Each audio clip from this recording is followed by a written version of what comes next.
নমস্কাৰ জানমণি গগৈ অন্যটি ভিডিঅ'লৈ আপোনালোকক স্বাগতম জনালোঁ। আশা কৰোঁ আপোনালোকে ভালে আছে, ভগৱানে আপোনালোকক সকলে ৰাখক।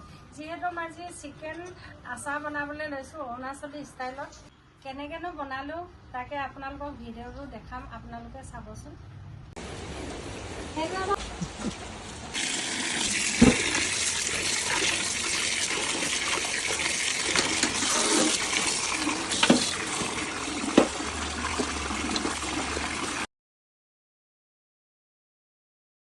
এই মাংসখিনি 25 মিনিট 30 মিনিট বইল কৰি ল'ম।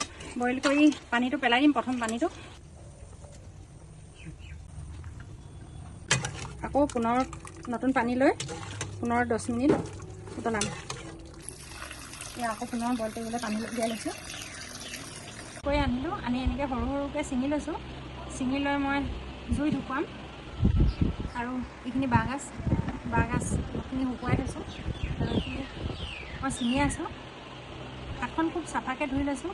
মই মোজা ইউজ কৰা নাই, সকলোৱে মোজা ইউজ কৰিলে বস্তুটো খাবলৈ নিবিচাৰে, সেইকাৰণে মই মোজাটো ইউজ কৰা নাই। কিন্তু মই খুব ধুনীয়াকৈ হাতখন ধুই লৈছোঁ। ঘন ঘনকৈ হাতখন ধুই থাকোঁ মাজে মাজে।